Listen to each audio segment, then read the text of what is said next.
అలా నేను మిస్ఎస్ రావు వీకెండ్ ఆర్కేలో ఆంధ్రప్రదేశ్ రాజధాని అమరావతి గురించి ప్రస్తావిస్తూ అక్కడ అమరావతి రాజధాని అంటే ప్రజలకి ప్రేమ లేదు, అభిమానం లేదు అనేటువంటి యాంగిల్లో ఫోకస్ చేశారు రాధాకృష్ణ గారు. ఆ మొత్తం నేను ఆ వీకెండ్ చదివిన తర్వాత రాధాకృష్ణ గారికి ఆంధ్రప్రదేశ్ రాష్ట్రం ఎందుకు ఇలా కనిపిస్తుంది, అసలు అక్కడ ఉండేటువంటి ప్రాబ్లంని ఆయన ఐడెంటిఫై చేయలేకపోయారేమో అనేటువంటి భావన నాకు కలిగింది. అందుకే నేను ఈ వీడియో మీకు ప్రజెంట్ చేయాలని చెప్పి నేను అనుకున్నా. ఆయన రాసినటువంటి మొత్తం వీకెండ్ చదివితే కనుక అమరావతి రాజధాని అంటే ఆంధ్రప్రదేశ్ ప్రజలకు ప్రేమ లేదు, అందుకే అక్కడ డిస్టర్బ్ చేస్తున్నారు కొంతమంది అనేటువంటి యాంగిల్లో రాస్తూ, కులాల కుంపటి ఆ రాష్ట్రం, కులాలు అనేవి చాలా సున్నితంగా ఉంటాయి, అందుకే అమరావతి రాజధాని నిర్మాణం పెద్ద ఎత్తున చేయాలనుకుంటే చంద్రబాబు నాయుడు గారు దానికి అడ్డుపడేటువంటి ప్రయత్నం మారీచుల మాదిరిగా కొంతమంది అడ్డుపడుతున్నారు అని చెప్పి రాశారు. ఇన్ని ఎకరాలు ఎందుకు అవసరమా, మళ్ళీ 44,000 ఎకరాలు చంద్రబాబు నాయుడు గారు తీసుకోవాలి అని చెప్పి అనుకుంటూ ఉన్నారు, దాన్ని ప్రశ్నిస్తూ ఉన్నారు కొంతమంది అనేటువంటి అంశాన్ని ప్రస్తావిస్తూ హైదరాబాద్లో జరిగినటువంటి అభివృద్ధిని వాటన్నిటినీ ఉటంకించారు. అయితే నేను వాటి జోలికి వెళ్ళట్లేదు, హైదరాబాద్ని అలాగే అమరావతిని కంపేర్ చేయడం వీటన్నిటి. ఎందుకంటే హైదరాబాద్ అనేది హైటెక్ సిటీ ఫౌండేషన్కి రిపోర్టింగ్ చేశాను నేను జర్నలిస్ట్గా. అప్పుడు ఇక్కడ ఉండేటువంటి భూములు ఎలా ఉండేవి అనేది కూడా నేను చూసా. రాళ్ళు రప్పలు ఉండేవి, వ్యవసాయానికి యోగ్యమైన కానటువంటివి ఎక్కువ ఉండేవి. సో కాబట్టి ఆ రోజున ఎకరం 100 నుంచి 200 రూపాయలు కూడా ఉండేది.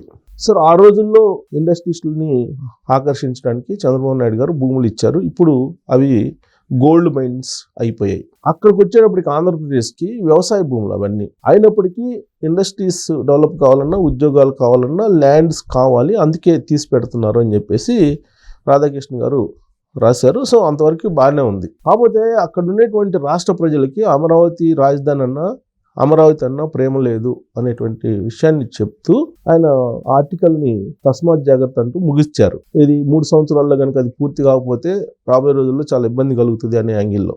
అయితే ఇక్కడ నేను ఆయనకి అసలు కోణాన్ని స్పృశించలేకపోయారు అనేటువంటి విషయాన్ని నేను గుర్తు చేయదలుచుకున్నా. ఎందుకనంటే అమరావతి రాజధాని మీద లేదంటే ఆ రాష్ట్రం మీద ప్రేమ లేనిది ప్రజలకు కాదు, జనరల్గా ఎవరికైనా సరే జన్మభూమి అంటే లేదా స్థానికంగా ఉండేటువంటి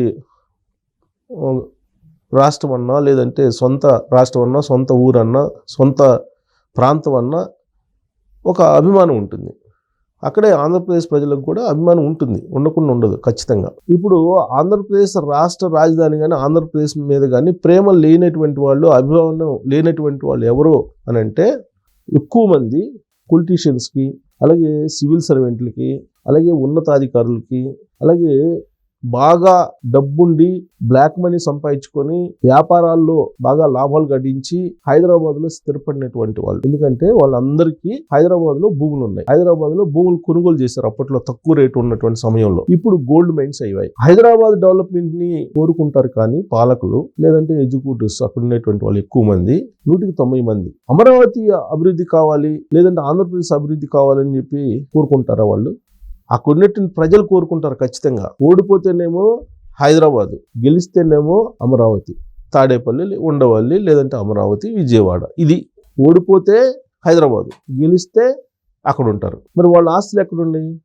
ఇప్పుడు ఎక్కడ దాకా ఎందుకు టాప్ లీడర్స్కి సంబంధించిన ఆస్తులు ఎక్కడ ఉన్నాయి అనేది రాధాకృష్ణ గారు గుండె మీద చేసుకొని చెప్పాలి. అలాగే ఆంధ్రప్రదేశ్ రాష్ట్రానికి సంబంధించినటువంటి వాళ్ళు ఎవరైతే బాగా సంపన్న వర్గాలు ఉన్నారో వాళ్ళందరూ ఫంక్షన్స్ ఎక్కడ చేసుకుంటున్నారు? వాళ్ళందరూ కార్యక్రమాలని ఎక్కడ చేసుకుంటున్నారు? వీకెండ్స్లో ఎక్కడ ఉంటున్నారు? పోనీ వీక్ డేస్లో కూడా ఎక్కడ ఉంటున్నారు? ఓడిపోయినటువంటి వాళ్ళు. హైదరాబాదులో ప్రాపర్టీ లేనటువంటి పొలిటీషియన్స్ కానీ, లేదా ఎగ్జిక్యూటివ్ సిస్టమ్స్ కానీ, లేదంటే జ్యుడిషియరీ కానీ, లేదంటే మీడియా కానీ, ఎవరైనా సరే సంపన్న వర్గాలు, పారిశ్రామికవేత్తలు కానీ, వాణిజ్యవేత్తలు కానీ ఆస్తులు లేకుండా ఎవరైనా ఉన్నారా? దాదాపుగా ఏళ్ల మీద లెక్క పెట్టచ్చు అసలు ఇక్కడ ఆస్తులు లేనటువంటి వాళ్ళు. సో కాబట్టి ఆస్తులు ఉన్న దగ్గర సంపద పెరగాలని కోరుకుంటారు, కానీ వాళ్ళ ఆస్తులు లేని దగ్గర సంపద పెరగాలని ఎక్కడ కోరుకుంటారు? కోరుకునేది ఎవరు? ఆంధ్రప్రదేశ్ రాష్ట్ర అభివృద్ధి జరగాలి, లేదంటే ఆంధ్రప్రదేశ్ రాజధాని కావాలని అక్కడున్న ప్రజలు కోరుకుంటారు. అది వదిలిపెట్టి ఎవరైతే పాలసీలు తయారు చేస్తారో, పాలసీని ఇంప్లిమెంట్ చేయాలనుకుంటారో, చేయాల్సిన బాధ్యత ఎవరికైతే ఉంటుందో వాళ్ళు ప్రేమ లేనటువంటి వాళ్ళు అమరావతి మీద. వాళ్ళకి నిజంగా ప్రేమ ఉంటే 2014లో రాష్ట్రం విడిపోతే 2024 నాటికి కూడా రాజధాని లేనటువంటి పరిస్థితి. ఇవాళకి కూడా గెజెట్ లేదు.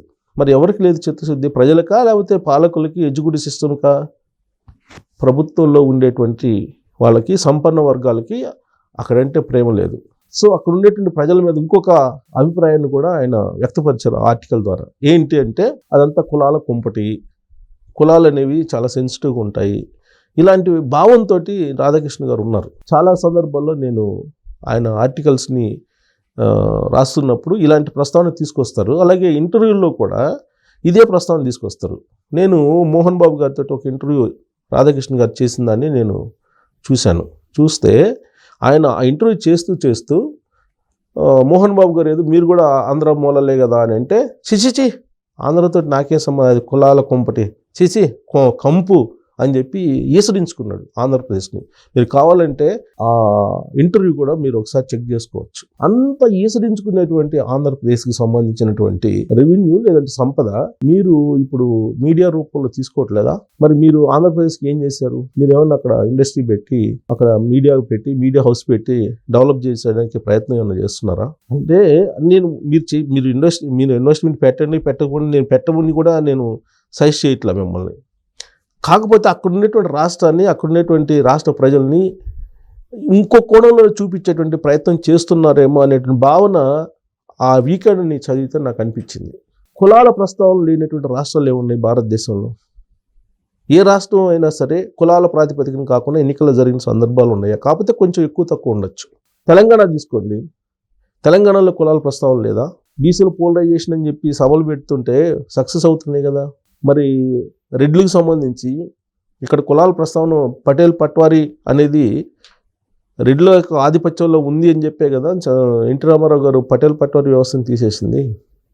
వాళ్ళ ఆధిపత్యం ఇక్కడ కొనసాగుతుందనే కదా. ఆ తర్వాతనే కదా తెలుగుదేశం పార్టీకి ఇక్కడ స్థానం లభించింది. పటేల్ పట్వారీ వ్యవస్థను రద్దు చేసిన తర్వాతనే కదా. మరి తెలుగుదేశం పార్టీ వాళ్ళు బీసీలు అందరూ తెలుగుదేశం పార్టీకి ర్యాలీ అయ్యారు కదా. మరి కులాల ఈక్వేషనే కదా, అది కులాల పోలరైజేషనే కదా. సో కులాల పోలరైజేషన్ లేకుండా ఏ రాష్ట్రంలో ఎలక్షన్లు జరగవు. అది బహుశా సీనియర్ జర్నలిస్ట్గా ఉన్నటువంటి రాధాకృష్ణ గారికి నాకన్నా ఎక్కువే తెలిసి ఉండొచ్చు. కాకపోతే ఆంధ్రప్రదేశ్ మీదనే ఆయన కాన్సన్ట్రేషన్ చేసి చాలా సందర్భాల్లో ఇలాంటి అభిప్రాయాన్ని ఎక్కువ సార్లు అక్కడ జుప్పించేటువంటి ప్రయత్నం చేస్తున్నారు. కర్ణాటక తీసుకోండి, కర్ణాటకలో లేదా శైవులు వీరశైవులు అనేది పెద్ద ఎత్తున నడుస్తుంటుంది. అక్కడ బీసీలు వాదం ఉంది. అసలు భారతదేశం ప్రభుత్వమే ఇప్పుడు కులగణన చేయాలని చెప్పి అంటుంది. జనగణనతో పాటు కులగణన చేయాలని అంటుంది. కులాల ప్రస్తావన ఉండబట్టే కదా భారతదేశ వ్యాప్తంగా ఇప్పుడు కులగణన అనేది ఒక పెద్ద చర్చనీయాంశం అయింది. కులాల ప్రస్తావన లేనిది ఎక్కడ? సో ఆంధ్రప్రదేశ్లో కాకపోతే మిగతా రాష్ట్రాల కన్నా ఎక్కువ ఉండొచ్చేమో ఉంటే.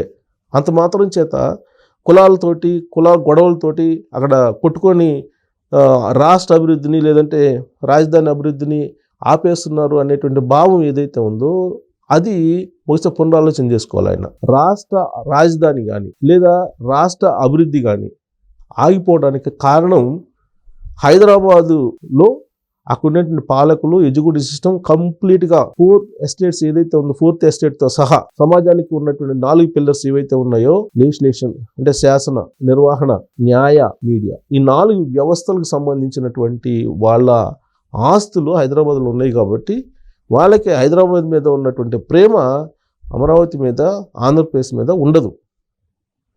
ఉండే ఛాన్స్ ఉండదు. ఎందుకంటే ఎప్పుడో అక్కడి నుంచి ఇక్కడికి మైగ్రేట్ అయిపోయి ఇక్కడే ఆస్తులు కొనుక్కొని ఇక్కడే పిల్లలకి చదువులు చెప్పించుకొని, పిల్లలు మీ ఊరు ఏదంటే హైదరాబాద్ అని చెప్తున్నారు. ఇవాళ పోయి ఆంధ్ర పేరు చెప్పట్లే ఎవరు. మరి ఆస్తులు మాత్రం అక్కడ లేవు. ఇక్కడ కొనుక్కున్నారు అందరూ. మరి అక్కడ ఆస్తులు లేనప్పుడు ప్రేమ ఎలా వస్తుంది వీళ్ళకి? సో మీరు చెప్పాల్సింది ఏంటంటే, నేను అనుకుంటున్నా, ఈ పాలకులు ఎవరైతే ఉన్నారో, లేదంటే ఎడ్యుకేషన్ సిస్టమ్ ఏదైతే ఉందో, లేదా ఉన్నతాధికారులు ఎవరైతే ఉన్నారో, పారిశ్రామికవేత్తలు ఎవరైతే ఉన్నారో, వాణిజ్యవేత్తలు ఎవరైతే ఉన్నారో, వాళ్ళు ఫస్ట్ అక్కడ పోయి ఉండమని చెప్పాలి. మీరు వీకెండ్ వస్తే మొత్తం పొలమని హైదరాబాద్లో ఉంటారు, పెద్ద పెద్ద ఫంక్షన్లు అన్నీ ఇక్కడే చేసుకుంటారు. సో కాబట్టి మారాల్సింది అక్కడ. సమస్య ఒకటైతే పరిష్కారం మరొకటి చూపించకూడదు. పుండు ఎక్కడైతే ఉందో అక్కడ ముందెయ్యాలి. అలా కాకుండా అక్కడ ఉండేటువంటి సమాజం మీద, అక్కడ ఉండేటువంటి ప్రజల మీద ఒక అపవాదుని క్రియేట్ చేయటం, లేదంటే అపవాదిని ఆపాదించడం అనేది కరెక్ట్ కాదేమో అనిపిస్తుంది నాకు. అక్కడ ఉండేటువంటి ప్రజలు ఎందుకు రాజధాని కావాలని కోరుకుంటారు, డెఫినెట్గా కోరుకుంటారు. అక్కడ ఉన్నటువంటి రాష్ట్ర అభివృద్ధిని ఎందుకు కోరుకుంటారు. అక్కడ లేనటువంటి వాళ్ళు, అక్కడ ఆ రాష్ట్రంతో సంబంధం లేనటువంటి వాళ్ళు, ఆ రాష్ట్రంలో ఏమాత్రం ఆస్తులు లేనటువంటి వాళ్ళు, ఉన్నటువంటి సంపదనంతా హైదరాబాద్లో పెట్టినటువంటి వాళ్ళు మాత్రమే ఆ రాష్ట్రం గురించి ఆలోచించరు. సో కాబట్టి రాధాకృష్ణ గారు వీకెండ్ రాస్తున్నారంటే డెఫినెట్గా అందరూ కాన్సన్ట్రేషన్ చేసి చూస్తారు.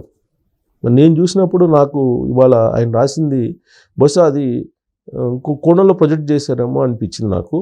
మరి మీరు కూడా ఆర్టికల్ చదివిన తర్వాత రాష్ట్ర రాజధాని అమరావతి పూర్తి కావాలంటే వీళ్ళందరూ ముందు ప్రేమ పెంచుకోవాలా అమరావతి మీద, నేను చెప్పినటువంటి ఈ సెక్టారు, లేదంటే అక్కడ ఉన్నటువంటి ప్రజల తప్పు ఎక్కడుంది అనే దాని మీద మీరు కామెంట్ చేయొచ్చు.